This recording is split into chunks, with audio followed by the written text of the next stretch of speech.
दिल्ली के निवासियों ने सहयोग में जो मेहनत की है वो बहुत प्रशंसनीय है, क्योंकि आप जानते हैं कि सहयोग में हमारे कोई भी मेंबरशिप नहीं है, कोई रूल्स नहीं है, कोई रेगुलेशंस नहीं है, ना ही कोई हम लोग उसका रजिस्टर रखते हैं। और ऐसी हालात में कुछ लोग इससे इतने निगडित हो जाएं और इसके साथ इतने मेहनत से काम करें और ये सोचें कि एक जगह ऐसी होनी चाहिए जहां सब लोग आ सकें। अभी तो इनके घरों में ही प्रोग्राम होते हैं, तो इन्होंने मुझसे कहा था, मैंने कहा अच्छा देखो भाई, अगर मिल जाए तुमको कोई जगह तो ठीक है, सबके दृष्टि से जो भी होना है वो अच्छा ही है। पर मेरे विचार से तो दिल्ली के लोगों में बहुत ही ज़्यादा परमात्मा का आशीर्वाद कार्यान्वित हुआ है, क्योंकि जिस तरह से इन लोगों ने काम किया है ये देखकर बड़ा आश्चर्य होता है। और जगह तो बहुत कोशिश करने पर भी कुछ नहीं हो पाया है। ये सब आप ही का अपना है, आप ही के लिए जगह बनी हुई है और आप ही वहाँ रहेंगे और आप ही उसको इस्तेमाल करें, उसका उपयोग करें। लेकिन ये ज़रूरी है कि एक उसका न्यूक्लियस होना चाहिए, एक जगह होनी चाहिए जहाँ गणेश जी की स्थापना होनी चाहिए। इस तरह की एक जगह होना ज़रूरी होती है, क्योंकि हर जगह के अपने अपने वाइब्रेशंस होते हैं। कोई जगह ऐसी बना दी जाए जहाँ के वाइब्रेशंस ऐसे हो कि आदमी जा करके शांतिपूर्वक वहाँ ध्यान करे और उससे लाभ उठाए तो अच्छा होगा। लेकिन मुझे कुछ इसमें ज़्यादा समझता नहीं है पैसे वैसे के मामले में, इसलिए जो भी आप लोगों को इसमें कोई त्रुटि उटी दिखाई दे तो आप मुझे बता सकते हैं। अगर कोई गलती हो जाए, कोई गड़बड़ हो जाए, हालांकि आपको आश्चर्य होगा कि सहयोग को प्राप्त हुए लोग जो हैं वो इस कदर ईमानदार हैं, इतने ज़्यादा ईमानदार हैं कि समझ में नहीं आता है कि इनकी ईमानदारी की कोई तुलना किसी से कर सकते हैं या नहीं। किसी भी भय के बगैर ही इतनी ईमानदारी इनमें है और इतनी कर्तव्यपरायणता है और इतना प्रेम और इतनी समरसता आपस में है कि आश्चर्य होता है कि ये विभिन्न लोग हैं, विभिन्न धंधे वाले हैं, कोई सरकारी नौकर हैं, कोई कुछ हैं, लेकिन आपस में एक तरह का इतना प्रगाढ़ प्रेम और इतना आदर कि हम लोग सेंट्स हैं और सेंट्स को सेंट्स की रक्षा भी करनी चाहिए और उनकी प्रतिष्ठा भी रखनी चाहिए। इसका इतना ज़्यादा अंदर से विचार अंदर से आया हुआ है कि बड़ा आश्चर्य होता है। जैसे कि आपके यहाँ पर सुब्रमण्यम साहब हैं और इन्होंने बहुत प्रगति की, सहयोग में बहुत ज़्यादा प्रगति की। और हम देखते हैं कि लोग, जो आदमी प्रगति कर लेता है सहयोग में, उसको अपने ही आप मानने लग जाते हैं। हालांकि वो आदमी इतना प्रेममय होता है, वो कोई चीज़ को कुछ कहता ही नहीं, पर अपने ही आप ऐसे आदमी को मानने लग जाते हैं, क्योंकि उससे ऐसे अच्छे सुंदर से चैतन्य के वाइब्रेशंस आते हैं कि वो मानने लग जाते हैं उसको। वो समझ लेते हैं कि ये आदमी हमसे ज़रा ऊंची स्थिति पे अभी पहुंचा हुआ है और उसके लिए कोई कंपटीशन नहीं होती। उल्टे एक कंपटीशन यही होती है कि हम इनके जैसे कैसे होंगे, इनके जैसे अच्छे कैसे बनेंगे, इनके जैसे दाता कैसे बनेंगे। सहयोग का जो सबसे बड़ा लाभ है वो यही है कि हमारे अंदर आमूलाग्र बदल हो जाता है। जैसे ही हमारे अंदर प्रकाश आ जाता है वैसे ही हमारे अंदर आमूलाग्र बदल जैसे कि आप देखते हैं अंधेरे में जब आदमी चलता है तो उसकी चाल ही नहीं समझ में आती, वो कभी इधर टक्कर मारता है, कभी उधर टक्कर मारता है। लेकिन जैसे ही प्रकाश उसके सामने आ जाता है वो जानता है कि उसे कहाँ जाना है, कैसे चलना है, मर्यादाएं जीवन की और सब चीज़ अपने आप बनने लग जाती है। वो स्वयं ही मर्यादा से दूर नहीं हटता है और हमेशा उसको एक तरह से उसके आत्मा के प्रकाश का आभास रहता है और वो उसे छोड़ना नहीं चाहता है। जिस जिस जिस क्षण उसे वो छोड़ देता है उसी क्षण वो देखता है कि उसके वाइब्रेशन छूट गए और उसकी शांति उसकी छूट गई, तो उसको चिपकता जाता है। जैसे कि किसी को अमृत मिल जाए तो फिर वो गंदे नाले में नहीं जाता। लेकिन ये घटना है, ये लेक्चर से नहीं होगा। मैं जानती हूँ इसका लेक्चर देने से कुछ नहीं होगा। ये पाने की बात है, जब आप पा लेते हैं और जब आपका वृक्ष इसमें बढ़ जाता है, जब आप उस स्थिति में पहुंच जाते हैं, तभी ये घटना होती है और तभी आप ऐसे हो जाते हैं। और इसका अनुभव आप लोगों को भी हुआ है, आप में से बहुतों को ये आप लोग पार हो चुके हैं और बहुतों को मिला हुआ है। और इसमें आपको भाषा भी जानना ज़रूरी है। अभी एक साहब ने मुझे फ्रेंच भाषा में चिट्ठी लिखी। मुझे तो फ्रेंच भाषा पढ़नी नहीं आती, मतलब पढ़ तो लेती हूँ पर समझ नहीं आती। सिर्फ वाइब्रेशन से मैं समझ गई कि इन्होंने कितना प्रेम उसमें भरा है। ये तो सिर्फ प्याले हैं, प्याले है शब्द, लेकिन उसके अंदर का जो सुगंध है, उसके अंदर की उस रस है जो अमृत है, उसकी तृप्ति से ही जो आनंद है वो कहीं अधिक ज़्यादा है जो कि सिर्फ प्याले देखने से होता है। अगर समझ लीजिए बड़े अच्छे प्याले बने हो, बड़े खूबसूरत प्याले बने हो और उसके अंदर गंदी सी कोई चीज़ भरी हुई, आप पीते ही साथ उसे थूक देंगे, वो प्याले से आपको कोई मतलब नहीं। और प्याले कैसे भी रहें, लेकिन अंदर अगर वो अमृत हो तो आदमी उसे पीते ही साथ उस अमृत पान से जो वो तृप्ति पाता है वो उन प्यालों से नहीं पाता।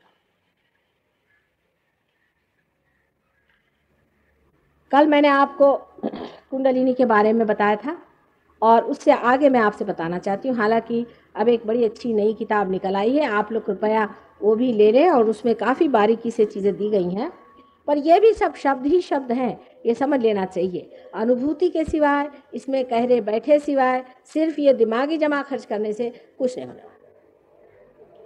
जब आपके अंदर अवेकनिंग होने लगती है तब अपने आप चेंजेस आने लग जाते हैं। जैसे कि मैंने आपसे कहा कि जैसे आपके अंदर नाभि चक्र की जागृति हो, तो पहली चीज़ ये हो जाती है कि आदमी में तृप्ति का स्वभाव आ जाता है, उसकी प्रायोरिटीज़ बदलती जाती है। एक साहब मुझे बता रहे थे कि माँ हमारे घर में तो कोई भी आता तो बैठता भी नहीं, 2 मिनट भाग ही जाता है, पता नहीं क्या हमारे घर में। और जैसे ही वो पार हो गए उनके यहाँ रोज़ी लोग आने लगे, बड़ा आकर्षण उनमें आ गया। तो मैंने कहा कुछ फ़र्क आया तुम्हें, क्या बात है? कहने हाँ मेरी समझ में आई क्या बात है। कहने लगे कि हालांकि मैं I think you take him out somewhere back. हालांकि उन्होंने ये कहा कि जब लोग आते थे तो मैं कोशिश करता था कि उनको खुश करूं, उनको चीज़ें देता था, उनको मैं कहता था अच्छा ये लो, ये खाओगे, बैठो, लेकिन वो लोग पता नहीं कैसे ये समझ लेते थे कि मैं ऊपरी तरह से करा। और मेरी बीवी भी ये काम करती थी कि उनसे कहती थी आप ये खा लीजिए, ये भी ले लीजिए, पर कुछ चीज़ बचा लेती थी। वो लगता था उसको कि सब चीज़ सामने न रख दे, कहीं सब रखे और सब खा गए तो कैसे होगा।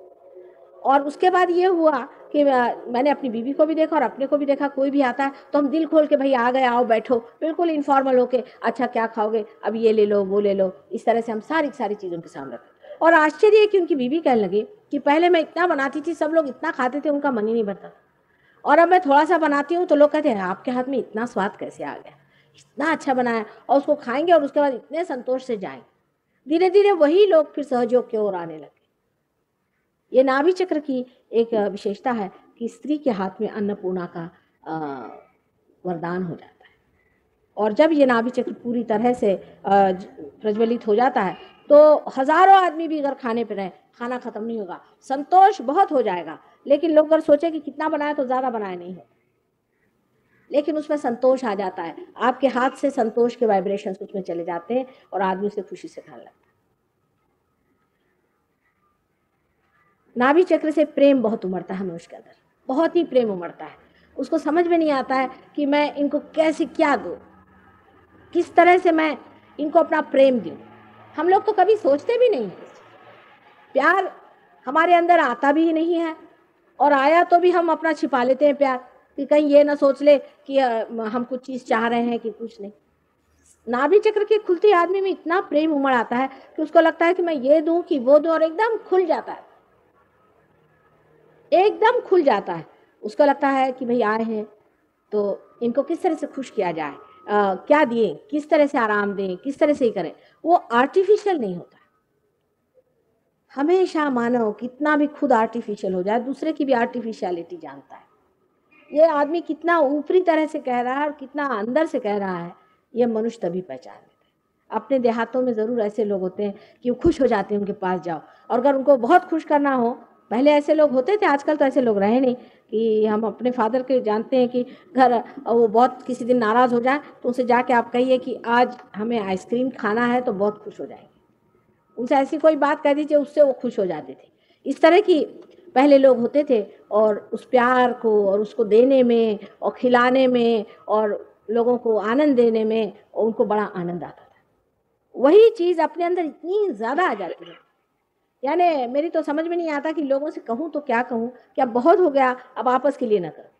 देहात में गए तो इन लोगों के लिए न जाने उन्होंने क्या क्या करके रखा, जितना भी कर सकते थे इनके लिए वहाँ करते। ये अंग्रेज लोग कहते हैं कि हमें कभी नहीं मालूम था कि आपके हिंदुस्तानियों में इतना प्रेम होता है। अब मैंने कहा तुम लोग नहीं हो, तुम में भी तो बहुत प्रेम आ गया है, उनमें भी आ गया है, तुम में भी आ गया है, सब प्रेम का आंदोलन चलता है।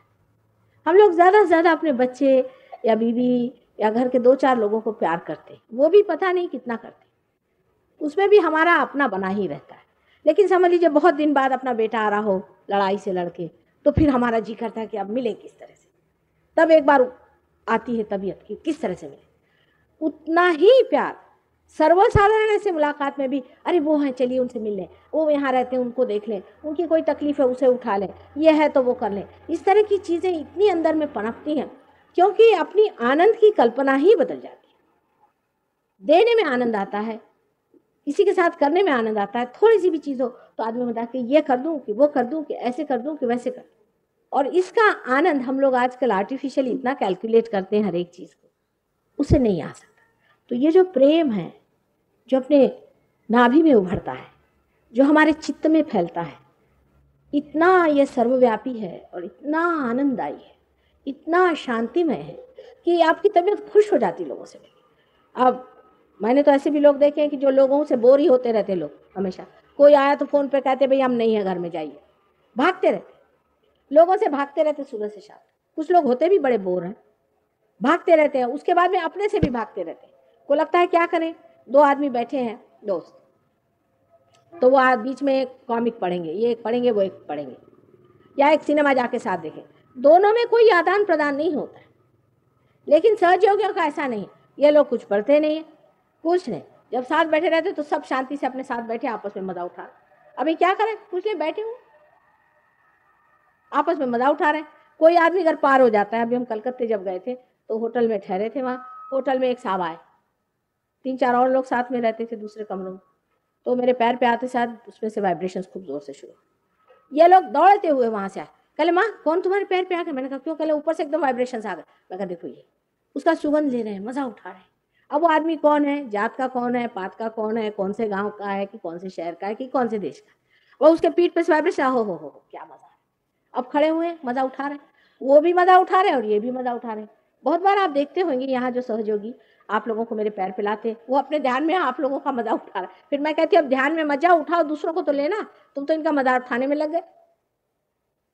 तो मनुष्य की जो तत्व की कमाई है, उसके तत्व में जो कमाई है, उसका मजा मनुष्य उठाता है। ये ना कि उसकी दुनिया की चीजों पे, कि आपके पास बड़ी मोटरें हैं, कि आपके पास बड़े बड़े मकानात हैं, घर हैं, उससे क्या होगा हमें। पर एक दिल है बहुत बड़ा, और वो जो दिल होता है, वो दिल आपको आश्चर्य होगा कि इस नाभि से चलता है। इसलिए आयोर्टिक प्लेक्सस को बहुत से लोग कहते हैं कि it is heart of the stomach. बहुत से लोग कहते हैं आयोर्टिक प्लेक्सस को कि ये स्टमक का हार्ट है, एकदम अंदर से दौड़ने लग जाता है। ये चीज रियलाइजेशन के बाद घटित होती है। नाभि चक्र के बहुत ही उपकार है, और जब होता है तो आपको खुद ही लगता है कि मैं कभी इतना मज़ेदार आदमी नहीं था, मैं ऐसा कैसे हो गया, कुछ समझ में नहीं आता। मैं तो हर समय, मैं भी शायद बड़ा बोल रहा हूँगा और सबको बोर करता रहा हूँगा, लेकिन अब मुझ में क्या मज़ा आ गया है। और खुद आप अपने से भी बोर नहीं होते। अब अकेले बैठे हुए हैं, बैठे हुए, अब आपको नहीं लगता कि अब बोर हो रहे हैं, आप सिगरेट पियो, बस अपना मज़ा उठा रहे हैं, बैठे हुए आराम से। आपको मन नहीं करता कि ये चीज़ करो वो चीज़ करो। आदमी ज़्यादातर आते इसलिए लगाता है कि वो बोर हो जाता है, वो अपने से बोर होता है, दूसरों से बोर होता है। मनुष्य का कोई उसको आदान प्रदान नहीं रह जाता। अगर किसी को घर पे बुलाए तो खाना जरूरी होना चाहिए, कोई जरूरत नहीं, बस संगत करो, बैठो मजे में, अपना प्रेम खाओ, प्रेम जियो। जो पहले आपको खाने पीने में, आपस के फालतू की चीजों में जो मजा आता था, उससे कहीं गुना अधिक सिर्फ बातचीत में, बातचीत भी नहीं हो, बैठे हुए संगति में बैठे, जैसे पता नहीं कब के बिछड़े मिले, शांति आपस में कर रहे। ये चीज आपको नाभि चक्र से मिलती है। स्वाधिष्ठान चक्र से आपको क्रिएटिविटी मिलती है। जब स्वाधिष्ठान चक्र जागृत हो जाता है तो आपके अंदर क्रिएटिव आप हो जाते हैं। यानी ये कि यही जो पेड़ है इसे आप देख रहे हैं, इसको आज देख रहे हैं, सालों से देख रहे हैं, आपको इसमें कोई खूबसूरती नहीं दिखाई, लेकिन पार होने के बाद आपको देखते साथ आपको लगता है कि इसमें कितने कलर्स आ गए हैं, इसमें कितना आकार आ गया है। ऐसी ऐसी चीजों में आपको खूबसूरती दिखाई देती है। इसका उदाहरण ज़ेन सिस्टम जो है, वो लोग भी ज़ेन भी सहयोगी थे, और विधि तामा साहब, और उन्होंने ज़ेन नाम की जो संस्था चलाई हुई थी, उसमें सिर्फ 26 रियलाइज सोल थे। यही एक दोष है अगर ज़ेन का है तो, कि उसमें ज़्यादा लोग रियलाइज़ नहीं हुए क्योंकि टाइम नहीं था। लेकिन आप उनको पढ़ें तो एक गुलाब के फूल ही पर या एक साधारण वन में खिले हुए फूल पर ही उन्होंने कविता लिखी हुई, और इतनी सुंदर वो है। लेकिन वो अगर कोई आदमी रियलाइज़ नहीं होगा तो उसका मजा नहीं उठा सकता। वहाँ पर तो जो मॉस होता है, उस मॉस का तक वो गार्डन बनाते हैं, और उसको आप देखने जाए तो इतनी बारीकी से और खूबसूरती से बनाया। एक सिर्फ रेत ऐसी बिछी होगी, उसके अंदर कुछ पत्थर रखे होंगे, और आपसे कहेंगे बताइए ये क्या है, तो हमने कहा ये कुछ भी नहीं है, यही ये है। वो इस तरह की चीज़ें बनाते हैं कि आप निर्विचार हो जाए, कोई विचार ही ना उठे, इतना आनंद हो जाता है कि आप निर्विचार हो जाए। ये ज़ेन सिस्टम के तरीके हैं आपके अंदर निर्विचारिता जागरूक करने की। यह आपके अंदर क्रिएटिविटी का सेंस इस स्वादिष्टान चक्र से आता है, और फिर आप जो भी काम करते हैं उसमें एक तरह का डायनामिज्म आ जाता है। बहुत से लोग हमारे सहयोगी ऐसे हैं कि वो कभी किसी ने स्पीच भी नहीं दी, ना कभी उन्होंने भाषण दिया, ना उनको मालूम है, लेकिन छोटे छोटे बच्चे भी बोलने पर खड़े हो जाते हैं तो आश्चर्य लगता है कि साक्षात सरस्वती खड़ी है। ऐसी ऐसी बातें वो बोलते हैं कि बड़ा आश्चर्य होता है। आप सुनिएगा, यहाँ एक छोटे बच्चे का रिकॉर्ड किया और है, आप सुनिएगा, आपको आश्चर्य होगा कि एक 7 साल की लड़की ऐसा लेक्चर देती है कि आपको आश्चर्य, जैसे कोई साक्षात सरस्वती बोल रही। एक साहब थे हमारे पहचान के, और वो फिर पार भी हो गए।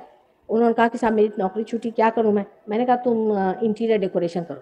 कहा क्या? मैंने तो कभी जाना भी नहीं कि ये कौन सी लकड़ी है, ये इसकी लकड़ी है कि उसकी लकड़ी। मैंने कहा तुम करो तो सही, सब में वाइब्रेशन देखना, सब समझ में आ जाएगा तुम्हारे क्या है। आपको आश्चर्य होगा, आज उनके पास बहुत बड़ा कारोबार हो गया। कभी उन्होंने लकड़ी को देखा नहीं था क्या? एकदम आदमी की जो सौंदर्य दृष्टि है बहुत वजह, उसकी वजह ऐसी है कि अगर आप एक आध झील के किनारे चले जाएं और झील में बिल्कुल कोई भी एक भी तरंग नहीं उठ रही, निस्तरंग, जैसे कि आपका मन हो जाता है थॉटलेस अवेयरनेस में, आप निस्तरंग हो जाते हैं। तो जो कुछ भी उस झील के किनारे पर, जो कुछ भी परमात्मा ने सौंदर्य विजन किया है, क्रिएट किया है, पूरा की पूरा उस झील में। और इसीलिए जैसे ही आप सहयोग के बाद किसी भी सुंदर सी, समझ लीजिए आपने एक आज सुंदर सी चित्र की कोई प्रदर्शनी देखी या कोई चित्र आपने देखते ही साथ आप थॉटलेस अवेयरनेस में चले, और वो जो उसका जो आनंद जो एक सृजन करते ने या क्रिएटिव आदमी ने जो भी उसमें आनंद भरा हुआ, वो पूरा की पूरा आनंद ऊपर से और आप खड़े अभिभूत देखते रहते हैं उसे। अब क्या देखा उसे और क्या किया ये कुछ मालूम नहीं, बस उसका आनंद मात्र, शुद्ध उसका आनंद आपको ये आपको तब घटित होता है जब आपका स्वादिष्टान चक्र पूरी तरह से हो जाता है। सरकारी नौकरी में भी स्वादिष्टान चक्र बहुत पकड़ता है, और उसकी वजह यह है कि आप सारी जिम्मेदारी अपने खोपड़ी पे लेकर के सोचते हैं सारा काम। जब आपने सोचा कि हमारी जिम्मेदारी है और हमको ये करना ही है और दौड़ना है, वहीं आप काम से सहयोग में आपकी जिम्मेदारी नहीं रह जाएगी, आप देखते मात्र हैं ये हो रहा है वो हो रहा है, आप एक्टिव होते हैं पर अंदर से आप पूरी तरह से एक्टिव, आप देख रहे हैं ये चीज घटित हो रही, ये चीज नहीं हो रही, ये हो रहा है, नहीं हो रहा। ऐसे कुछ उसके सूत्र जुटते जाते हैं कि देखते ही बनता है कैसे कैसे काम होता है। इसकी शक्ति जब भी संचालित होती है तो कहां से कहां आदमी पहुंच सकता है, बड़ा ही डायनामिक। उसके क्रिएटिविटी में वो इंसान से बोलता है तो या कोई चीज को पकड़ता है तो हर एक चीज में उसके वो तत्व पे उतर जाता है। कोई अगर अच्छा कुक हो तो आप उससे पूछे कि आप इतना अच्छा खाना तो बना, वो या आपको बताएगा कि वो जो खाने के जो इंग्रेडिएंट्स हैं पाक शास्त्र में, अगर आप उसके तत्व को जानते हो कि इसका स्वाद क्या है, तो फिर आप बहुत ही बढ़िया खाना बना सकते हैं। उसके मिक्सचर्स और परम्यूटेशन कॉम्बिनेशंस आप कर दें तो आप बहुत ही बढ़िया किसी संगीतकार से आप पूछते हैं कि आप इतने अच्छे संगीतकार कैसे हैं, तो स्वर साधना से हुए, स्वर साधना माने क्या कि हर स्वर का जो इसेंस है उसे हमने पकड़ लिया, उसके तत्व को आपने पकड़ लिया। मैंने आपने उस स्वर से पता चला कि स्वर को आरोह अवरोह में कब इस्तेमाल करने से कैसी इसकी, जब उसको आपने तत्व को ही पकड़ लिया तब आप सब चीज को बनाने में कोई मुश्किल नहीं। हर एक चीज का एक तत्व है और उस तत्व पे आप कभी उतरते जब आप अपने क्योंकि आप अपने तत्व पे हैं, आप सब चीजों के तत्व पे चले जाते हैं, इसलिए आपके अंदर बहुत क्रिएटिविटी बढ़ जाती है, बहुत ही क्रिएटिविटी बढ़ जाती है और आपको आश्चर्य होता है आपके कपड़ों का रंग, आपके रहन सहन का ढंग, सब में एक सौंदर्य आ जाता है। जरूरी नहीं कि बहुत से लोग होते हैं हम देखते हैं उनके घरों में जाइए कितनी और की चीज लगा करके, जैसे कोई गधे के ऊपर में आपने पैसे लगा मार जी घबराता है घरों को देखकर। पर एक सीधी सी झोपड़ी हुई है सहयोगी की, आप जाएंगे तो तबीयत खुश हो गई भाई, ये ऐसा ही अपना भी घर ऐसा, ये चीज मनुष्य में आ जाती क्योंकि उसकी जो तत्व है हर एक चीज का, आपका घर भी हो, आपकी चीज भी हो, जो भी हो, उसका तत्व है आनंद देना। यही तत्व है ना, मैटर का तो तत्व आनंद देना है। उस तत्व पे आप उतर जाते हैं और जैसे ही आप मैटर को वहां पकड़ लेते हैं, इसकी आनंददायी शक्ति को, आह्लाददायी शक्ति को आप पकड़ लेते हैं और जैसे आह्लाददायी शक्ति को आप पकड़ लेते हैं आप खुद ही क्रिएटिव हो जाते हैं। ऐसे ही मनुष्य का भी, मनुष्य है, आप अगर किसी मनुष्य को देखें तो बड़ा ही मजेदार चीज, हर एक का एक एक ढंग होता है, एक एक नई नई उसमें खुशबू होती है, एक एक नई नई चीज होती है। अगर आपकी नजर उसके दोषों पे है और आप उसके दोष देख रहे हैं तो आप बिल्कुल बेकार हो जाए। लेकिन अगर आप उसकी खूबसूरती देखें और उसके दोषों को ये देखें कि यही उसके जरा से साइड इफेक्ट्स है तो बड़ा मजा आएगा। अब हमारे सहयोगियों में हर एक आदमी में भी एक नई नई चीज है और बड़ी मजेदार चीज है, उसका मजा नहीं उठा सकते जब तक आप ये न जाने कि मनुष्य से बढ़ के आह्लाददायी चीज कोई है ही नहीं। सबसे बढ़िया चीज सारे फूलों का तत्व, सारे सृष्टि का तत्व, सारा कुछ जो सौंदर्य है इस मनुष्य में परमात्मा ने भरा। इसको सिर्फ आपने खुद जाना नहीं अपना, दूसरों का जाना, ऐसा मजा आने लगता है। फिर हर एक आदमी का ऐसा मजा आने लगता है, आप इस तरह से उसको देखने लग जाते हैं कि आपको आश्चर्य होता है कि यही आदमी कल आता था तो मैं नहीं देख पाया, आज बड़ा मजा आ रहा है। यानी आप में सेंस ऑफ ह्यूमर जिसे कहते हैं इतना गहरा उतर जाता है और कोई भी तरह से आप उस आदमी को दुखी नहीं करते, लेकिन उसको समझते हैं कि ये परमात्मा की बनाई एक विशेष चीज है, एक आह्लाददायी है क्योंकि विविधता वैरायटी ही सौंदर्य को बना रहे हैं। सब अगर एक जैसे हो जाए, अब आप लोग सब सूट पहनते हैं, मुझे तो कुछ पसंद नहीं, सब एक जैसे दिखाई देते हैं, समझ में आता है। इंग्लैंड में तो जो बेरर होते हैं कोई भी वही कपड़े पहनते हैं और जो बुलाए जाते हैं वो भी वही कपड़े पहनते हैं, यही नहीं पता चलता कि बेरर कौन है, बुलाए हुए मेहमान कौन। बहुत बार ऐसा था कि एम्बेसडर साहब से आप जाके कहते कि जरा मुझे जरा सा जूस ला के, ये तो मशीन में होता है कि सब लोग एक जैसे कपड़े पहने, या रेजिमेंट में होता है, आर्मी में होता है। तो जीवन में आप देखिए एक पत्ता दूसरे पत्ते से नहीं मिलता, एक फूल दूसरे फूल से नहीं मिलता। आश्चर्य की बात है, परमात्मा ने कितना सौंदर्य, कितनी विविधता, कितने एंगल्स बनाए, इसी तरह से मनुष्य को कितना विविध बनाया। तो हमारे यहाँ सहयोग में ऐसा बिल्कुल नहीं है कि आप सब लोग सफेद कपड़े पहन करके बिल्कुल स्ट्रेट फॉरवर्ड यहाँ कर बैठे। जो आपको पसंद लगता है वो पहनिए, आराम से बैठिए, सर्वसाधारण। कोई भी तरह का रेजिमेंटेशन इसमें नहीं होता है, कोई भी तरह का होता है, पर आप खुद ही अपने मर्यादाओं में बंधे हुए खुश नजर आते हैं।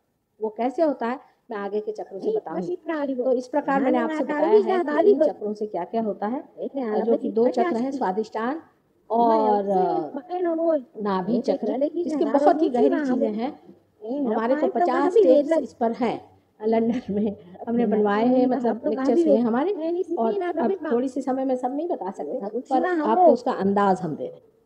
अब जो दूसरा चक्र हमें बहुत ही महत्वपूर्ण है जिसे हमें समझना है, वो यहाँ दिखाया नहीं है, लेकिन राइट साइड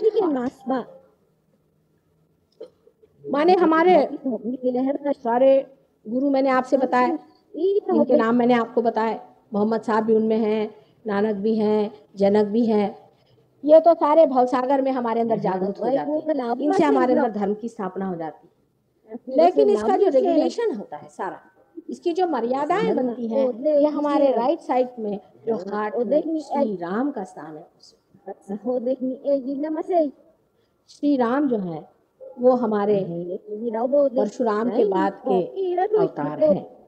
परशुराम का भी आना उस वक्त इसलिए जरूरी था कि वो इस कदर पावरफुल आदमी थे कि जब उन्होंने राम को माना तभी लोगों ने राम को माना, क्योंकि राम स्वयं एक संकोची पुरुष थे और इतने संकोची आदमी को तो कोई उठा करके एक तरफ बिठाई दे, पर परशुराम जी ने आकर के उनकी पहचान करवाई और उसके कारण श्री राम जो मर्यादा पुरुषोत्तम है वो हमारे अंदर यहाँ पर बसे हुए हैं। और यहाँ जब वो सुप्तावस्था में रहते हैं तब हम अपने मर्यादाओं से टूटे रहते हैं। छोटी छोटी मर्यादाएं हैं जिसको हम पालते हैं, वो इसलिए भी पालते हैं कि अनुवंशिक है। बहुत सालों से हमें बताया गया कि बड़ों के आगे झुकना चाहिए, छोटों के आगे ऐसा चलना चाहिए और इनसे ये करना चाहिए, बाप से ऐसे रहना चाहिए, माँ से ऐसे रहना चाहिए। ये हम सुनते आए हैं, इसलिए हम कुछ अनुवंशिक जिसे कहना चाहिए या कंडीशन माइंड से करते हैं, बट फ्री माइंड से नहीं होता है। सहयोग के बाद में आदमी में इतनी नम्रता आ जाती है, इतना नम्र आदमी हो जाता है कि वो रामचंद्र जी का सारा संकोच आ जाता है। यानी इतना संकोच आदमी में आ जाता है कि किसी को मेरी तरफ से कोई चीज चोट तो नहीं खाएगी, मेरे कुछ बोलने से वो चोट तो नहीं खाएगी, मेरे घर में आने से उसको कोई चोट तो नहीं लग जाएगी, उसके सेल्फ रिस्पेक्ट को दुख तो नहीं लग जाएगा। माने पूरी उल्टी ही बातें हैं। देखिए वो बात भी ऐसे करेगा कि जिससे आपको चोट न लगे और आपका हित भी हो जाए। ऐसे मर्यादा में ये चक्र हमें बांटता है जो श्री राम चंद्र ने आलोकित किया हुआ। जब हमारे अंदर श्री राम जागृत होते हैं तो हम लोग सोचते हैं कि हमारे पिता कौन है, हमारी माता कौन है। हमारे लंदन में एक लड़की एक लड़का, उन्होंने अपने माँ से 19 साल तक उनका कोई पत्र व्यवहार नहीं था। पार होने के बाद एकदम इतना माँ के प्रति हो गया कि एक ऑस्ट्रेलिया चले गए और हालांकि माँ बाप अब भी काफी उसी जड़ स्थिति में है, लेकिन तो भी उनकी सेवा करना, उनको संभालना, उनको प्यार देना, इसी में उनको आनंद आता है। हालांकि माँ बाप अब भी उस दशा में नहीं है जिस दशा में लोग, लेकिन इनको ये इसी में मजा आता है कि नहीं भाई माँ की सेवा करो, कितना आनंद, अपने बाप की सेवा करो, कितनी आनंद। अगर किसी से कि नहीं अपने पिताजी की आज्ञा मानो, कोई नहीं मानने वाला। आप लेक्चर दें कहें, कोई नहीं। आजकल लोग कहते हैं कि प्रोफेसर्स को भी लोग नहीं मानते, टीचर्स को नहीं मानते, बड़ों को नहीं मानते, क्योंकि मर्यादाएं। हमारे देश की विशेषता है कि अभी भी हालांकि बिल्कुल हम लोग काफी गए बीते हो गए, अभी मर्यादाएं बनी। अब कोई है जैसे अभिनंदा जी आए, समझ लीजिए अपने देश के प्राइम मिनिस्टर रह चुके, तो हमारे लिए माननीय है वो, चाहे जैसा भी, अब चाहे माता जी हो चाहे कुछ भी हो, लेकिन हमसे बुजुर्ग हैं और रह चुके हैं तो हमारे लिए माननीय है। उनका मान करना ये हमारा कर्तव्य है और ये अच्छा लगता है। बड़ों का मान करना बड़ा आनंददायी होता है। जैसे हमारी नंद है, उनके पैर छूना, उनकी सेवा करना बड़ा आनंद आता है। बुजुर्ग है उनको सुख देना, छोटी छोटी चीजों से तो बुजुर्ग लोग खुश हो जाते हैं। सिर्फ जरा उनसे मान कर लीजिए उनका।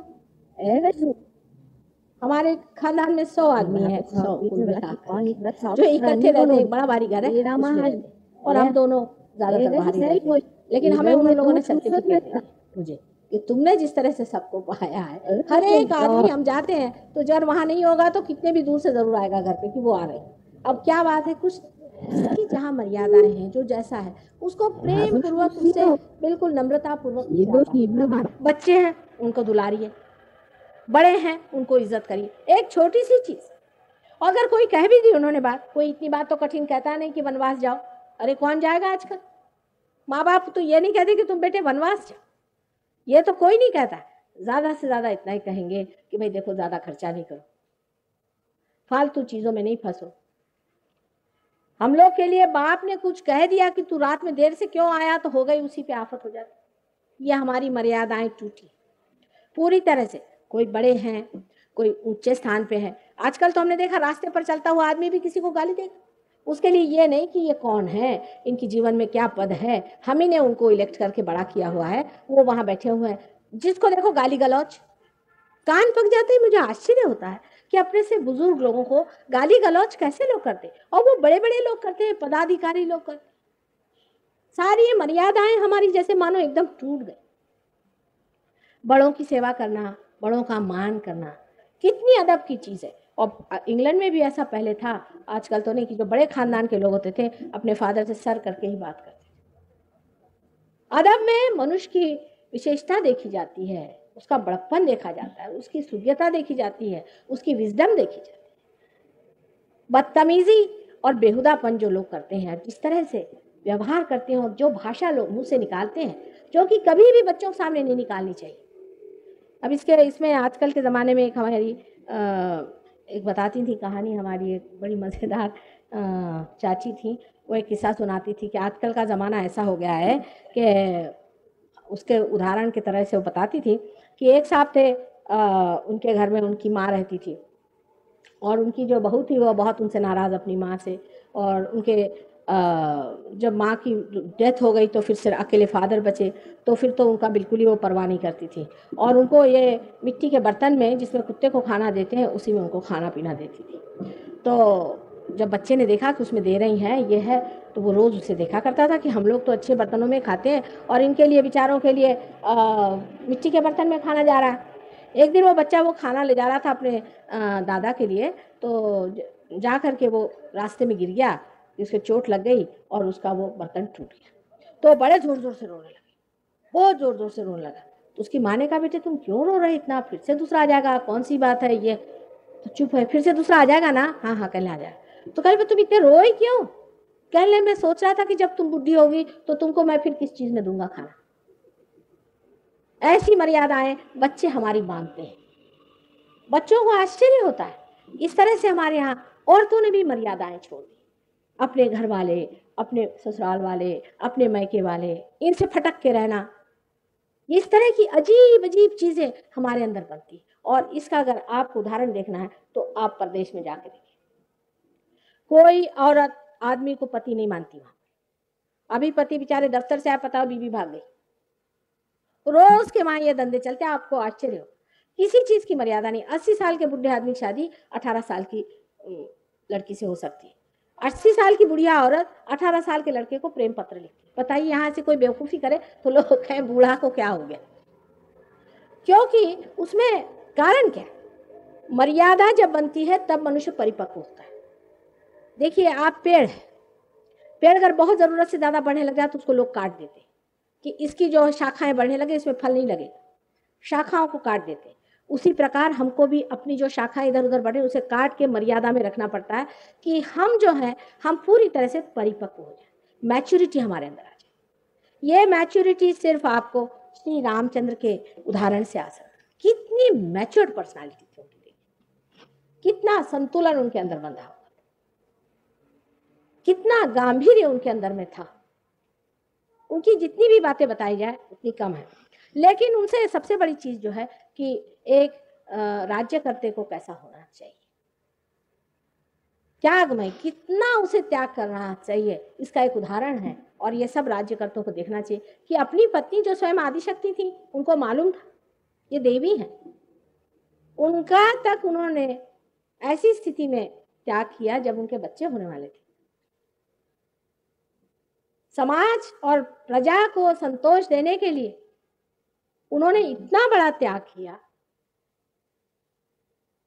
लोगों से तो कहिए कि आज कोट बदल दीजिए तो वो तक बदलेंगे नहीं।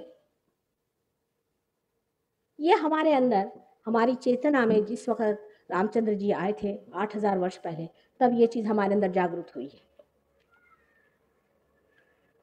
कि एक राजा को कैसे होना चाहिए, राजा का प्रतीक क्या होना चाहिए। हालांकि ये जरूर हम कहेंगे कि श्री राम की कृपा से इस देश में ऐसे महान राज्य करते हो, एक एक का नाम लेते साथ दिलासा बड़ा हो जाता है। राणा प्रताप क्या त्यागमय थे,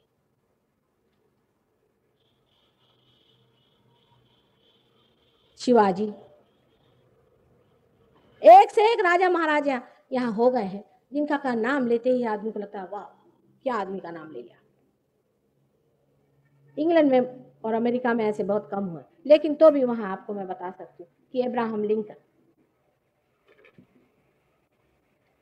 इतना बड़ा आदमी था अब्राहम लिंकन, इतना बिल्कुल सही चलने वाला, तत्वनिष्ठ, और कोई भी गंदगी उस आदमी में नहीं थी, मैच्योरिटी उसके अंदर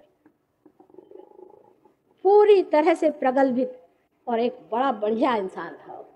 लेकिन अब अमेरिका ऐसा आदमी नहीं बना सकता, ना रशिया बना सकती है जैसे जैसे इनके हो, क्योंकि सबकी मर्यादाएं टूट गई। सबसे बड़ा अचीवमेंट हमने ये किया कि अपनी मर्यादाएं तोड़ दी, और इसको हम सोचते हैं स्वतंत्रता। एक छोटी सी बात समझने की है, अगर समझ लीजिए एक एरोप्लेन है, उसको उड़ना है, उसको मर्यादा में बांधा जाता है नहीं। अगर वो कहे कि मैं इस मर्यादा में नहीं रहूंगा, तो वो सब उड़ते ही साथ इधर उधर गिर जाए। कोई भी चीज आप जब मर्यादा में बांधते हैं, समझ लीजिए गेहूं है, आप फैला दीजिए, किसी के हाथ कुछ नहीं लगने वाला, उसको मर्यादा में बांधिए। जो आदमी मर्यादा में नहीं था, उसके साथ आपको चलना फिरना मुश्किल हो जाता है कि ये किस और ऊँट बैठेगा पता नहीं। इनको तो कोई मर्यादा ही नहीं है, ना माँ बहन, ना कोई चीज समझते हैं, ना बड़ा ना छोटा, कब जवाब दे दे, भागो रे भैया इसे। और इस तरह की बात करने में लोग सोचते हैं कि हमने बड़ी स्मार्ट बात कर दी। हाँ, क्या कहने, मैं तो कभी कभी देखती हूँ, आश्चर्य होता है कि वाद विवादों में भी, मैं पार्लियामेंट में भी मैंने देखा, मुझे बड़ा आश्चर्य होता था, इतनी बुरी तरह से लोग आपस में बातचीत कैसे कर सकते हैं, जिनके कि श्री राम इस देश में हो गए।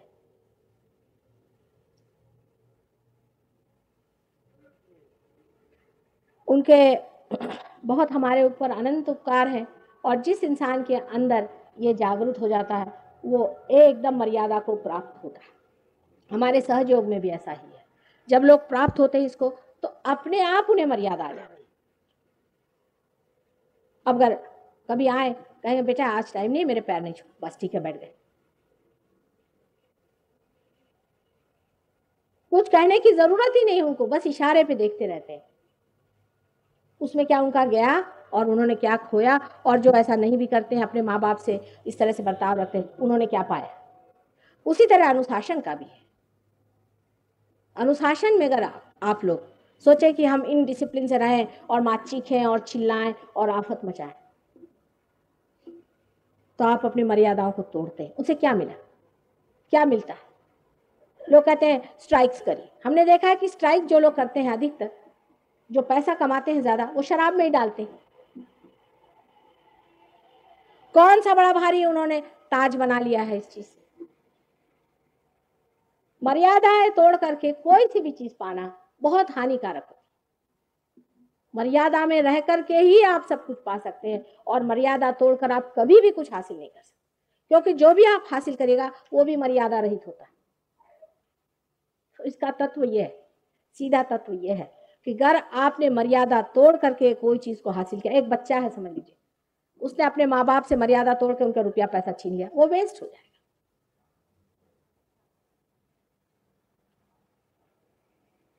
आप करके देखिए इस चीज को कि आप मर्यादा में रह के देखिए। हमने तो देखा यह है कि जो आदमी विनम्र है, जो आदमी मर्यादा में है, वो इतना ऊंचा उठता है, क्योंकि उसकी नम्रता ही उसका सौंदर्य, और उसकी मर्यादा ही आपको उसके प्रति एक तरह से आकर्षित करती है। जिस आदमी मर्यादा नहीं, पता नहीं कहां से कौन नौक आपको चुभ जाए। आप कोई नुकीले पत्थर में बैठना चाहेंगे? फिर आप क्यों नुकीले बनते? आपको खुद पता होना चाहिए कि हम खुद बड़े भारी नुकीले इंसान हैं, हमारे पास जो भी आता है वो हमसे छिल ही जाएगा। जो खूबसूरती मनुष्य की है उसकी मर्यादा में है, जिस मनुष्य में मर्यादा नहीं उसमें कोई भी किसी प्रकार की खूबसूरती नहीं। अब लंदन में या पाश्चिमात्य देशों में लोगों ने बड़ा भारी संघर्ष किया, कहते हैं कि उन्होंने जितनी भी परंपराएं थी उन्हें तोड़ दिया, और तोड़ करके उन्होंने चाहा कि हम कोई नई चीज बनाए, और तोड़ के क्या करने लगे, तो ड्रग्स लेने लगे। हाँ, अगर कोई पाश हो तो उसे तोड़ना चाहिए। कोई अगर पाश हो, पाश और मर्यादा में बड़ा अंतर होता है, उसे समझ लेना चाहिए। कोई अगर आपके ऊपर पाश है, जैसे अंग्रेजों का हमारे ऊपर साम्राज्य था, ये हमारे ऊपर पाश था, उसको तोड़ना चाहिए, गुलामी बर्दाश्त नहीं करनी चाहिए। लेकिन जो आदमी मर्यादा में रहता है उससे आजाद कोई आदमी नहीं होता। वो अपने आजादी में मर्यादा में।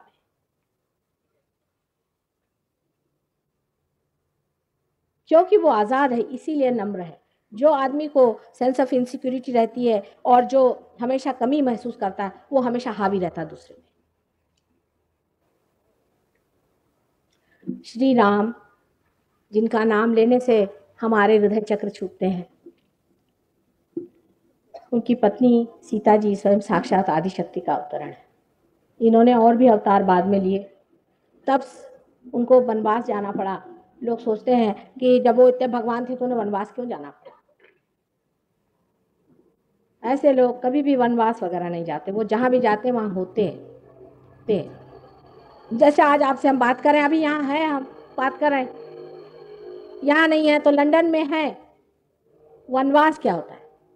यहाँ पिंडौल है, इसके नीचे में है, नहीं है तो पेड़ के नीचे में है। ऐसे लोगों का कोई भी वनवास वगैरह नहीं होता है, वो जहाँ भी होते हैं होते हैं। उनके लिए उनका वातावरण और ये कुछ महत्वपूर्ण नहीं रखता। फिर वो क्यों गए? एक सोचने की बात है कि वो अपने राजमहल में रहते, ये सारा नाटक क्यों रचा है? सीता जी बेचारी, जिन्होंने कभी भी नंगे पैर चली नहीं, उनको सारे दूर नंगे पैर क्यों ले गए वो? उसकी वजह है इस देश के हर जगह में अपने वाइब्रेशंस पहुंचाने के लिए वो पैदल गए। सीता जी जब चलती थी तो उनके पैर के वाइब्रेशंस हर जगह पहुंचते थे, जो सारे देश भर में पहुंच जाए।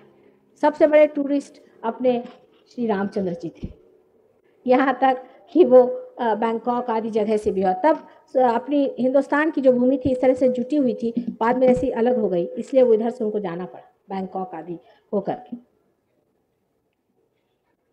ये सारा इसलिए नाटक रचाया था कि ये सारे देश भर घूम सकें और हर जगह जा करके अपने वाइब्रेशंस छोड़। सीता जी की नहानी एक जगह बनी हुई है राहुरी के पास में, मैं वो देखने गई थी, दूरी से पता हो रहा था कि इनकी नहानी है। इतने वाइब्रेशंस वहाँ रहे थे, इतने वाइब्रेशंस आ रहे थे और इतने अजीब तरह से वहाँ पानी बहता है कि समझ में नहीं आता कि नेचर से भी इस तरह से पानी कैसे वहाँ आ गया और किस तरह से हो रहा। सब बड़ी अजीबोगरीब चीज़ है, लेकिन सबसे बड़ी चीज़ है वहाँ वाइब्रेशंस, क्योंकि जब वो वहाँ रही तो उनके सारे वाइब्रेशंस वहाँ। ये सहज में वाइब्रेशन बांटने का तरीका था। अगर उस वक्त इन्होंने वाइब्रेशन नहीं बांटे होते तो आज हमारा सहयोग जम नहीं सकता, क्योंकि आज भी भारत में लोग नंगे पांव चलते। इस देश का कण कण वाइब्रेटेड है, शायद आप नहीं जानते।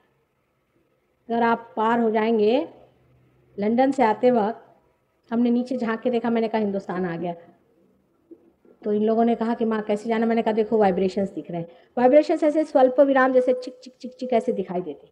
मैंने कहा देखो दिख रहा है। ये लोग भी कह रहे हाँ माँ हिंदुस्तान आ गया। एकदम वाइब्रेशंस बता किस भूमि पर आप बैठे हैं। जिस भूमि को श्री राम ने अपने पांव से चैतन्य में किया, उस भूमि में आप बैठे, उस चैतन्य को आप पालें। उनका जो भी त्याग है उनके लिए वो नाटक मात्र है, ये बात जरूर है। उनके लिए इसमें कोई अर्थ नहीं। उनको त्यागना क्या और पकड़ना क्या? अरे भाई जिसने पकड़ा ही नहीं उसका त्याग क्या होता है? जो कोई पकड़े हो वही तो त्याग करेगा। तो उनको त्यागना और पकड़ना कुछ नहीं था, लेकिन ये जो कुछ भी उन्होंने किया है ये हमारे सहयोग की तैयारियां हैं कि हमारे भारतवर्ष में इसके वाइब्रेशंस लोगों को मिले। पर दुख की बात यह है कि हमने चैतन्य तो क्या श्री राम ही को भुला दिया। अब उनकी दुकानें खोल दी, प्लास्टिक का एक फोटो मिल गया, श्री राम का बैठ गए उसको ले और उसकी पूजा शुरू कर दी। कोई बड़े रईस हो गए, पैसे वाले हो गए, उन्होंने कहा चलो भाई एक श्री राम का मंदिर खोल दो जिससे अपने ऊपर का बोझा उतर जाए कि हमने चलो कुछ तो कर दिया। एक साहब ने खोला एक मंदिर कहीं, बहुत रईस आदमी थे, उन्होंने ला करके मुझे दिखाई राम की मूर्ति। कहले माँ ये ठीक है? मैंने कहा नहीं बिल्कुल ठीक नहीं। तो कहले क्यों? मैंने कहा श्री राम की मूर्ति है और वो हृदय चक्र साथ राइट में पकड़ रही, मतलब श्री राम के विरोध में है। तो कहले इसका क्या डायग्नोसिस हुआ? मैंने कहा डायग्नोसिस ये हुआ है कि जिस आदमी ने बनाई है वो उसने अपने पिता से बहुत ज्यादती करी, इसका ये डायग्नोसिस है। आपको आश्चर्य होगा, उसके बाद उन्होंने 1 महीने भर बाद बताया कि वो आदमी पकड़ा गया, उसने अपने पिता का खून किया था। श्री राम की मूर्ति वही आदमी बनाए जिसने अपने पति को या अपने पिता को रामचंद्र जैसे माना है। बाकी किसी को यह अधिकार नहीं कि आया वही बना रहा है अपने। जो आदमी अपने पिता की सेवा नहीं कर सकता वो रामचंद्र जी की मूर्ति नहीं बना सकता, उसको अधिकार नहीं। लेकिन जब उसने अपने पिता की बहुत सेवा की है, पिता को आनंद देते हुए अपने में आनंद उठाया है, वो अगर कैसी भी मूर्ति बनाए वो इतनी सुंदर होगी कि उसके वाइब्रेशंस, उसकी आनंददायी शक्ति संपूर्ण होगी। चाहे वो मार्बल की ना हो, चाहे वो मिट्टी की, उसमें चैतन्य होगा। उसको देखते ही लोगों के मन में भी अपने पिता के प्रति आदर होगा, क्योंकि श्री राम हमारे पिता हैं, वो हमारे पिता स्वरूप है। जिस वक्त आपका ये चक्र पकड़ा जाता है तो इसका ये एक अर्थ होता है कि या तो आप अपने पिता से रुष्ट हैं, पिता के प्रति कर्तव्यपरायण नहीं है, और या तो आपके पिता की मृत्यु हो गई है, आप उससे दुखी हैं, कोई ना कोई पिता का संबंध। और ये भी होता है कि आप अपने बच्चों के प्रति अच्छे पिता नहीं। पिता का स्थान जो है वो आपका यहाँ पर राइट साइड में हार्ट में होता है। अगर ये स्थान आपका बिगड़ा हुआ है तो उसके ऐसे अनेक अर्थ निकलते हैं। इसके बिगड़ने से पहली विकृति क्या आती है? माने अनेक तरह से होता है। माने आपके पिता की मृत्यु हो गई है जो कि अकस्मात हुई और आप अभी उनके लिए परेशान हैं, तो वो अभी मंडरा रहे हैं। हो सकता है कि आप अपने पिता से बहुत दुष्ट व्यवहार कर रहे हैं, हो सकता है कि आप अच्छे पिता नहीं हैं, हो सकता है कि आपके पिता रहे ही नहीं, आपने पिता तत्व जाना ही नहीं। ये पिता का जो तत्व है ये हमारे अंदर किसी भी तरह से सुप्त हो सकता है। इसके इफेक्ट में क्या आता है? अगर किसी आदमी को निमोनिया हो जाए तो ये चक्र पकड़ता है। अगर किसी को अस्थमा की बीमारी हो जाए तो अधिकतर यही चक्र पकड़ा रहता है। आश्चर्य की बात है, 2 चक्र हैं जिसमें हमने देखा अस्थमा पे आता है, पर अधिकतर आदमी लोगों में यह चक्र तब पकड़ा जाता है जब पिता का तत्व किसी तरह से दुखित है। पत्नी के कहने से पिता का अपमान करना, अपने बच्चों के सामने पिता का अपमान करना, या आपका अपने बच्चों का अवमानित करना, अपने बच्चों को निग्लेक्ट करना, ये सब चीजें इस चक्र में अति सूक्ष्म दिखाई देती। अब इतनी सूक्ष्म होती, मैं आपसे बताऊं कि एक साहब थे तो वो बड़े जरा ज्यादा ही मॉडर्न थे, तो उनके बच्चा होने वाला था तो उन्होंने अबॉर्शन करवा लिया। तो उन्होंने कहा कि भाई ये क्यों कराया तुमने? कह लें इसलिए कराया कि हमने सोचा ज़्यादा बच्चे होंगे तो हमें परेशानी होगी, हम लोग घूम फिर नहीं सकेंगे, अभी हमारे घूम फिरने के दिन है, इस वक्त में ये क्या करें। और उनका ये चक्र इतना पकड़ा है, इतना पकड़ा है कि उनका घूम फिरना बंद था, उनके श्वास लग गया। अंत में उनको माफ़ी मांगनी पड़ी, बड़ी मुश्किल से उनका चक्र छूटा। तो ये इतना है, इसका साक्षात सामने आता है। हमने बहुत लोगों का अस्थमा ठीक किया है, 25-25 साल पुराने लोगों का हमने अस्थमा ठीक किया हुआ।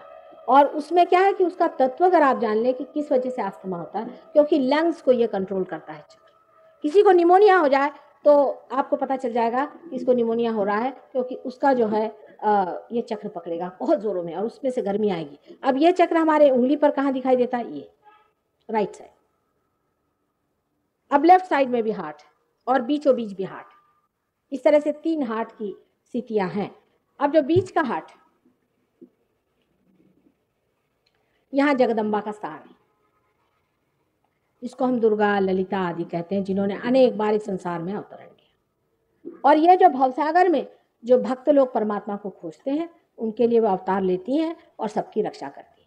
तो इनका इसेंस जो है, इनका जो तत्व है वो है रक्षा। अब किसी औरत में समझ लीजिए सेंस ऑफ इनसिक्योरिटी आ गई, देखिए कितनी बारीक चीज। किसी औरत में अगर सेंस ऑफ इनसिक्योरिटी आ गई, उसका आदमी अच्छा ना हो, इधर उधर भागता हो, जिसकी तरफ से परेशान हो, उसको ब्रेस्ट कैंसर हो जाएगा।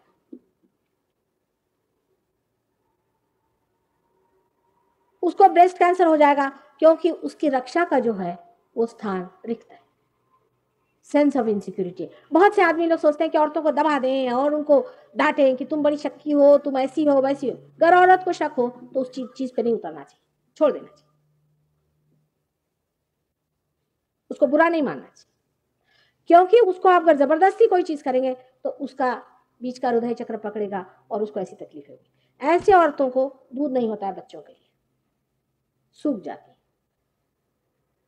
सेंस ऑफ इनसिक्योरिटी आदमी में भी बहुत बार होती है, जैसे कि नौकरी का मामला है, कुछ हो गया, तब भी आप जानते हैं कि यहाँ धक धक धक धक धक धक होता है। जैसे ही मनुष्य पैदा होता है, उसका ये जो यहाँ पर स्टर्नम करके जो बोन है, जो हड्डी है, उस हड्डी में एंटीबॉडीज तैयार होती हैं। साइंस में एंटीबॉडीज वही जगदम्बा के सिपाही हैं जो तैयार होते हैं, और वो सारे बॉडी में बिखर के रह जाते हैं, और जिस वक्त भी कोई सा भी अटैक आता है इंसान पर तो वो एंटीबॉडी उसकी मदद करते हैं। लेकिन अगर जगदम्बा का तत्व बिल्कुल ही गया बीता हो तो ये एंटीबॉडीज भी मुरझा के रह जाती हैं, क्योंकि उनका जो संचालन है वो दुर्गा तत्व से होता है। आपको मालूम होगा, जैसे भय हो जाए तो आदमी का दिल धड़कने लगता, धक धक धक। अब इस मामले में ये कहना चाहिए कि ये माँ का स्थान है। हमारे देश में लोग माँ को बहुत ऊंचा मानते हैं। अपनी माँ को तो मानते हैं पर अपने बच्चों की माँ को नहीं मानते, क्योंकि ये हमारे बच्चों की माँ है, इसलिए ये भी बड़ी महत्वपूर्ण चीज है। जब तक हम अपने बच्चों को, माँ को वो स्थान न दें जैसा कि हमारे माँ का स्थान था, उनकी माँ ने भी सफर किया और उनके बच्चों की माँ भी सफर कर, तब ये चक्र डेवलप होता है और इससे बहुत सीरियस बातें हो जाती है, जैसे कि हिस्टेरिया की बीमारी। ये सारे लेफ्ट साइड के आक्रमण हैं। लेफ्ट साइड से जो कुछ सबकॉन्शियस से आक्रमण आते हैं, औरतों का डरना, चिल्लाना, चीखना, घबराना, नर्वसनेस, इंसोम्निया और असुरक्षित रहना, परेशान होना, किसी भी चीज से हर समय भय खौफ खाना, कोई चीज करने में आगे ना आना, हर एक एग्रेशन के सामने सर झुकाना, ये सब चीजें घटित हो जाती है। बहुत से आदमियों में भी ये बात होती है। जब ये चक्र उनका सुप्त हो जाता है तो वो बड़ी एग्रेशन अपने ऊपर ले लेते हैं बेचारे, और ये भी गलत चीज है। किसी का एग्रेशन लेने की कोई जरूरत नहीं, आपको बीच में खड़ा होना चाहिए। कोई अगर आपसे एग्रेशन करे तो आपको बीच में खड़ा होना चाहिए, ना तो किसी पे आप एग्रेशन करें ना आप किसी से एग्रेशन लें। जब ये चक्र पूरी तरह से संतुलित हो जाता है तब आप अपनी शान में खड़े रहते हैं, क्योंकि जगदम्बा जो कि सारी जगत जननी है, सारे जग को संभालने वाली, वही आपकी माँ। फिर आपको किसके बाप का डर? लेकिन आप एग्रेशन नहीं करते, फिर आप भक्तों का रक्षण करते हैं और आप अच्छाई का अपने अच्छाई में शान उठाते हैं। आपको घबराहट नहीं होती। बहुत से लोगों को लगता है कि साहब मैं क्या करूं, मुझे बड़ा डर लगता है, मैं ज़रूरत से ज़्यादा ईमानदार आदमी हूँ, मेरे दफ्तर में सब लोग बड़े बेईमान हैं, मुझे खा जाए। लेकिन जब जगत जननी अंदर जागृत हो जाती है तो उसको शान लगती है। वो सोचता है कि ठीक है, ये तो बेकार लोग हैं, मैं तो कम से कम ठीक रास्ते पर हूँ। वो अपने वर्च्यूज को एंजॉय करने लग जाता है। हम तो अपने वर्च्यूज के लिए रोते ही रहते, उसको अपने वर्च्यूज में घबराहट नहीं होती। न ही वो एग्रेस करता है कि मैं इतना वर्च्यूअस हूँ और तुम नहीं हो, ये भी नहीं करता। न तो वो एग्रेस करता है और न तो वो किसी पर एग्रेशन करता है, न तो वो किसी का एग्रेशन लेता है। इस तरह का उसका बीच का स्थान बन जाता है। अब ये जो हृदय चक्र है बीच का, ये बहुत जरूरी है। इससे, इसके खराब होने से भी स्पॉन्डिलाइटिस वगैरह हो जाते हैं कभी। तो छोटी छोटी बातें हैं, इसको समझ लेना चाहिए। जैसे है, लड़की है, उसकी शादी हो गई, उसका पति उसको अगर इनसिक्योरिटी डाल दे तो उसको समझाना चाहिए कि देखो ये पाप है, ऐसे नहीं कर सकते। लड़की पे ज़बरदस्ती नहीं कर, क्योंकि इस विशेषता ये औरतों का चक्र बहुत खराब है। अपने यहाँ की औरतें बहुत शांत है, मैं आपसे कहती हूँ, बहुत अच्छी है। अपने देश की इन औरतों की वजह से ही आज आपकी पेशानी ऐसी है। नहीं तो आप इंग्लैंड के आदमियों की देखिए तो उनकी उड़ते रहती हैं, आँख कहीं, नाक कहीं, कहीं मुंह। एक मिनट ऐसे चुप नहीं बैठ सकते, आपकी जैसी पेशानी नहीं होती। इस उम्र में तो उनके सारे 5-6 यहाँ पे लाइनें आ जाएंगी और आंखें उनकी फड़केंगी, नाक उनकी फड़केगी, गाल उनके उड़ेंगे, क्योंकि उनकी माँ किसी के साथ भागी होती है, पत्नी तीसरे के साथ भागी होती है। यहाँ की औरतों में बड़ी अभी भी सज्जनता है कि अपना पति, अपने बच्चे, चाहे जैसा पति हो, लेकिन इसकी ज्यादती नहीं करी, क्योंकि ये भी अगर ज्यादती पर आ जाएगा तो इंग्लैंड यहाँ आ जाएगा। वहां औरतों ने आदमियों को घाटी बना के रखा है, बिल्कुल सुबह से शाम तक उनकी खदेड़ लेती रही। ये हालत करके रखी है कि आदमियों को समझ में नहीं आता कि इन औरतों के साथ रहे कैसे। अच्छा, ये एक का नहीं, सबका ही मैंने हाल देखा है। सुबह से शाम तक ये सफाई कर, ये बर्तन धो, वो कर, ये नहीं किया तूने, वो नहीं किया, वो घर में नहीं आया कि उसको ढेर काम। हमारे यहाँ तो आदमी लोग को हाथ में झाड़ू भी लेना नहीं आता। जब बाहर जाते हैं तो रोते हैं कि हम खाना कैसे बनाएंगे, हमें तो ये भी नहीं आता, सब्जी कैसे, दाल कौन सी, हमें मालूम नहीं। औरतों ने बहुत बोझा अपने ऊपर इस देश में उठाया हो। इस देश की औरत जो है धरा है पृथ्वी जैसे महान, एक से एक अपने देश में महान औरतें हो गई। उनका नाम लीजिए, नूरजहां जैसी औरत, क्या औरत थी। चांद बीबी थी, पद्मिनी थी। वो लोग विश्वास नहीं करते कि अपने आप पद्मिनी जैसे कोई ऐसी विशेष औरत हुई होगी। वहां तो कोई औरत के पीछे में कोई आदमी लग जाए फौरन गायब। कोई वहां समझ नहीं सकता है कि कोई औरत अपनी इज्जत की भी परवाह करती, कोई समझ नहीं सकता। आजकल आपको आश्चर्य होगा, वहां तो सब औरतें इसी पे है कि कितने आदमी उनके पीछे भाग रहे। बड़ी बड़ी बुढ़िया लोग ऐसी बातें करती, मुझे तो आश्चर्य होता है कि इनकी अकल क्या सब गायब हो गई। और ये मैं आपको जनरल बात बता रही, 100 में अगर आपको एक औरत कायदे की मिल जाए तो आप कहें कि हाँ ठीक। और आदमियों की तो हालत उन्होंने बिल्कुल ही कच्चा कर रखी है। जो हिंदुस्तानी आदमी हिंदुस्तानी औरत को छोड़ के अंग्रेजी औरत से शादी करता है, उसकी हालत देखने लायक हो जाती है, रोता है अपनी किस्मत को। हालांकि वो अच्छी बात नहीं, लेकिन इस महान आत्माओं का आपको अपमान नहीं करना चाहिए, उनका मान रखिए। यत्र नार्या पूज्यन्ते तत्र रमन्ते देवता। जहां स्त्री पूजनीय होती है और पूजी जाती है, वहीं देवता होते हैं। इन किसी भी देशों में औरतों की दशा नहीं है जैसी यहाँ है, मतलब अच्छी। यहाँ की जैसी कहीं औरतें हुई नहीं, और नहीं यहाँ के जैसी औरतों की जो उनका जो मान है घर में वो होता है। हर जगह औरत इतनी बेवकूफ बन गई है, उसको आजकल उन्होंने और भी लिखा है लिबर्टीज और क्या क्या निकाला हुआ है, लिबरेशन। इन औरतों के तो सींग निकल आए, बिल्कुल जानवर हो गई, बिल्कुल गधी हो गई, इनको कोई अकल नहीं है। अपनी पति की सेवा करना, अपने बाल बच्चों को संभालना है महान कार्य। ये तो तब आपको पता होगा जब ये नहीं कोई करेगा। जब बच्चे आपके रास्ते पर घूमेंगे और ड्रग पिएंगे और 12-12 साल के बच्चे जाकर के अखबार बेचेंगे और चोरी होंगे और मारे जाएंगे। हमारी औरतों को किसी ने नहीं सिखाया, पढ़ी लिखी नहीं है तो भी अंदर से बहुत बड़े दिल वाली औरतें होती। कोई कोई होती हैं बिगड़ी हुई, विशेषता वेस्टर्नाइज्ड हो गई तो फिर उनको तो कुछ सूझता ही नहीं। ऐसी भी औरतें होती हैं बेवकूफ, उन लोगों से कुछ सीखने का नहीं, मैंने 100 बार आपसे कहा है। और औरतों को तो बिल्कुल उनसे कुछ सीखने का नहीं है। हम लोगों के पांव के धूल के बराबर भी एक औरत मैंने वहां नहीं देखी, जिसमें जो समझापन और जो सुलझापन और जो चरित्र। आपको बहुत अपने पे गर्व करना चाहिए कि आप ऐसे माँ के बेटे हैं जो चरित्रवान थी, और ऐसे पत्नी के पति हैं जो चरित्रवान हैं। क्योंकि वो चरित्रवान है उनकी बहुत इज्जत करनी चाहिए। पर हम लोगों के यहाँ नई फैशन चल पड़ी, दुष्चरित्र औरतों का बहुत माना जाता है। एक औरत दुष्चरित्र आ जाए सब उसी पीछे दौड़ने लग जाते हैं। ऐसे बैल आदमी पता नहीं इस देश में कहां से पैदा होगा, ऐसे कभी भी यहाँ नहीं थे। ये कोई 25-30 साल में बहुत ही ज्यादा ऐसे बैल आदमी पैदा हो गए। मैं आपसे बता रही, हम लोगों के जमाने के जो जवान लोग होते थे आंख नीचे करके चलते थे। उन लोगों को कभी सोचता भी नहीं था कि दूसरी औरत क्या है क्या नहीं, अपनी पत्नी माने अपनी पत्नी। पर आजकल जो ये बैलपना आ गया है, इस बैलपना से आपकी भी बीवी ऐसी हो जाएगी कि जो एक गाय होती है ना लात मारने वाली, उस तरह की हो जाएगी। अब वो होना ही है, उसके आप पीछे पड़े हो। आपकी बीवी नहीं होगी तो आपके लड़के की बीवी होगी। यही मर्यादाएं हैं जिसे बांधना है और जिसे संभालना है, और वही है कि हृदय में अपनी पत्नी का स्थान है, अपनी माँ का स्थान है। सबसे बड़ी चीज़ है लेफ्ट साइड का हार्ट, जो कि इस उंगली पर पकड़ता है। सबसे बड़ी चीज हार्ट में, हमारे हार्ट में लेफ्ट साइड में शिव जी का स्थान है। शिव जी जो है आत्मा स्वरूप है, सदाशिव है। सदाशिव हमारे सर पे हमेशा विराजते हैं और उन्हीं का प्रतिबिंब रूप हमारे अंदर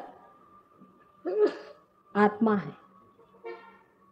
आत्मा राम जिसे हम कहते हैं, वो हमारे हृदय में बसते हैं। जब हम कभी भी इस आत्मा के विरोध में काम करते हैं तब हमारा ये चक्र एकदम से ही सो जाता है। माने जो बहुत ईगो ओरिएंटेड लोग होते हैं, जो कि राइट साइड बहुत चलाते हैं, ये ईगो ओरिएंटेड लोग हैं कि जो बहुत काम करते हैं, हमें प्लानिंग करना है, ये करना है, ये ईगो से अपना काम लेते हैं। रियलाइजेशन के बाद नहीं, तब तो डायनामिज्म अंदर से बहता है, पर पहले ईगो ओरिएंटेड होते हैं। अब इसकी अतिक्रमण हो गया है उधर, अब यहाँ भी होने वाला है। ये ईगो ओरिएंटेशन जब हमारे अंदर बहुत बढ़ता है, जब हमारा ईगो बहुत ज़्यादा डेवलप हो जाता है, यानी हम कोई बहुत बड़े हो गए, तब आपका हृदय चक्र पकड़ता है। इसलिए हार्ट अटैक्स जब आते हैं, ये आदमी ईगो ओरिएंटेड होते हैं। लेकिन हम लोग हार्ट अटैक वाले आदमी के साथ बड़ी सिंपैथी करते हैं, सोचते हैं भाई इनके हार्ट अटैक। अगर उनसे आप कहिए कि आपका हार्ट अटैक आया, आप आराम से लेटिए। मैंने ऐसे ऐसे लोग देखे हैं, एक साहब थे, उनकी उम्र 90 साल की थी और उनको वो पैरालिसिस भी इसी में होता है। बहुत ज़्यादा काम करने वाले आदमी को पैरालिसिस कंट्रोल करता है। उनको पैरालिसिस का झटका है, 90 साल की उम्र। उनसे मिलने गए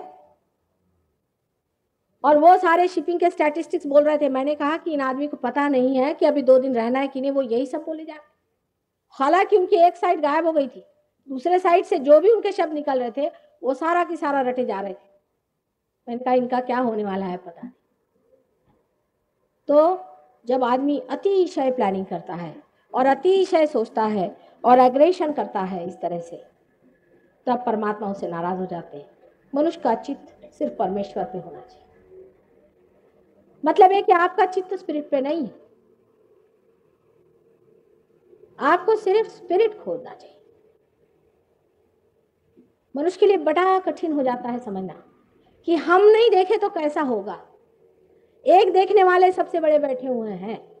ठीक है, आप कर्म करो, उसमें हर्ज नहीं, पर उसका फल जो है वो ऐसा मिले न मिले उसमें इन्वॉल्वमेंट नहीं होना चाहिए। लेकिन ये भी एक कहने की बात हो जाती है, ये जब तक घटना घटित नहीं होती आदमी नहीं कर सकता। तो भी मैं सबसे कहती हूँ कि कृष्ण ने कहा ना कि अति कर्मी नहीं बनो, थोड़ा आराम भी करना सीखो। कभी कभी तो आराम कर लिया करो। जिन लोगों ने कहा कि आराम करना ही नहीं है, उन्होंने कौन से 4 चांद लगा के रखे हैं मुझे बताइए। कभी कभी आराम भी करना चाहिए और उस परमात्मा को, जगन नियंता को, जो कि सबका प्लानिंग करता है, याद करना चाहिए। आजकल तो साइंटिस्ट लोग कहते हैं भगवान है ही नहीं, निगेशन ऑफ गॉड पहले से कर दिया उन्होंने। ऐसे लोगों का हाथ नहीं पकड़ेगा तो क्या पकड़ेगा? मतलब जब आपने उधर ध्यान ही नहीं दिया, उस चीज को आपने त्याग ही दिया है, तो फिर वो चीज खत्म होने वाली। हार्ट अटैक इसी से आता है। सबसे बड़ी चीज है हृदय। हृदय से अगर आप सोच सकें तो आप बहुत सुंदर हो जाएंगे, और अगर बुद्धि से आप प्रेम करें तो और भी आपके 4 चांद लग जाएंगे। सारी चीज हृदय से होती है, सारा ज्ञान हृदय से मिलता है। आपको आश्चर्य होगा मैं जो बात कह रही हूँ, बुद्धि से ज्ञान नहीं मिलता, हृदय से मिलता है। कोई आप काम करें हृदय से करें, कुछ पढ़ना है हृदय से करें, कोई नौकरी करनी है हृदय से करें। लेकिन आप बुद्धि से करते हैं, ईगो ओरिएंटेड है आप, पर आप हृदय से करें तो मजा आते रहेगा। हृदय से करने का ही मतलब यह है कि आप अपने अंदर के जो स्पिरिट है, आत्मा है, उसको उपयोग में ला रहे हैं। कोई भी आदमी बात करता है, समझ लीजिए आपके सामने कोई आदमी लेक्चर दे रहा है और वो अगर हृदय से नहीं दे रहा है तो आप जानते हैं कि ये बकवास चल रही है, इसके मन में कुछ है नहीं। पूरे 3.5 चक्र लेकर के हृदय से कुंडलिनी कि जो प्रतिबिंब है वो पूरा ऐसे रहता है, और जब तक आपके हृदय में बात बैठती नहीं तब तक उसमें कोई भी सौंदर्य नहीं होता है, उसका कोई भी फल प्राप्त नहीं होता है। बुद्धि से सोची हुई बात से कुछ लाभ नहीं होता। आप चीज को हृदय से करें। ज्ञान भी देखिए, कोई आदमी है, समझ लीजिए अब आपसे हमें नितांत प्रेम है, तो हमें पता है आपकी कुंडलिनी कहाँ है। अब यहाँ मेहनत कर रहे हैं, 2 बज गए रात के तो भी बैठे मेहनत कर रहे हैं, क्योंकि हृदय से कर रहे हैं। उठे कैसे? सारा आपके बारे में ज्ञान हो जाएगा। माँ होती है, वो अपने बच्चे को बहुत प्यार करती है, वो अपने बच्चे की छोटी छोटी बात सब जानती है, उसका सारा उसे ज्ञान होता है। कोई सा भी कार्य करते वक्त अगर आप इसे हृदय से करें, अब सरकारी नौकर है, अगर वो ये सोचे कि ये काम जो है ये जनता का मेरे हृदय से मैं कर रहा हूँ, मेरा हृदय चाहता है, इसके बगैर मुझे अच्छा नहीं लगेगा, उस पर कभी भी असर नहीं आएगा। लेकिन जब ये चीज टूट जाती है तब स्पिरिट जो है वो लुप्त हो जाती है, और स्पिरिट खत्म होते ही हमें मृत्यु आ जाती है। इसका ये मतलब नहीं है कि जो लोग बहुत काम करते हैं वो कोई बड़े पापी हैं, कुछ नहीं, लेकिन अंधे में है। काम करिए लेकिन हृदय से कार्य करिए। जिस कार्य में आपके हृदय से कार्य नहीं होता है उसका कोई निष्पन्न नहीं है, उससे कोई लाभ नहीं है, उससे किसी को सुख नहीं होने वाला। आप पहाड़ खड़ा कर दीजिए, प्लास्टिक है सारा। अब आप ही सोच लीजिए कि आप अपने दफ्तर का काम क्या हृदय से करते हैं? बहुत से लोग तो इसलिए करते हैं कि भाई पैसा ही मिलता है, करना ही है, क्या कर, अब मरना ही है, गले पड़ा ढोल तो बजाना ही है, फिर मजा क्या आएगा? नहीं तो इतना मजा आता है कि कितने भी तूफानों में आप खड़े होंगे, मजा आता है उससे लड़ने में, कि हृदय से लड़ रहे हैं, क्योंकि हृदय जो है यही आनंददायी है। आनंद का स्रोत आपका स्पिरिट है, आत्मा है, और कहीं से आनंद नहीं मिलने वाला। जब आपका आत्मा उससे संतोष पाता है तभी आपको इसमें आनंद आएगा, और आपका फ्रस्ट्रेशन नाम की चीज आपसे हट जाएगी। इस प्रकार आपके 3 चक्रों को मैंने बताया है, जिसको कि हम हृदय चक्र कहते हैं, उसको अनाहत चक्र भी कहते हैं। और ये कुछ कहा आपने? कोई कुछ कह रहे हैं? हाँ, जिसे हम अनाहत चक्र कहते हैं। अनाहत माने विदाउट परकशन, क्योंकि जब हृदय में उसकी जो गति होती है हृदय की, उसमें हमारा जो प्रणव है जिसके वजह से हम जीवित हैं, उसका आवाज किसी भी परकशन के बगैर आता है, किसी भी आहत के बगैर आता है, इसलिए अनाहत कहते हैं। पर जब कुंडलिनी जागृत होती है और चित्त उस पे जब छा जाता है, तब कुंडलिनी में भी अनाहत जागृत होता है और वो बोलता है। आप देख सकते हो उसकी धक धक धक धक, आप सुन भी सकते हैं स्टेथोस्कोप से कुंडलिनी का चढ़ना। और जब वो शिखर पे पहुंच जाता है तो कबीर ने कहा है, शून्य शिखर पर अनहद बाजी रे, मतलब यहाँ पहुंच के अनहद ने बजाना शुरू किया, मैं पहुंच गया। और जब वो अनहद टूटता है यहाँ, तभी आदमी रियलाइज्ड हो जाता है।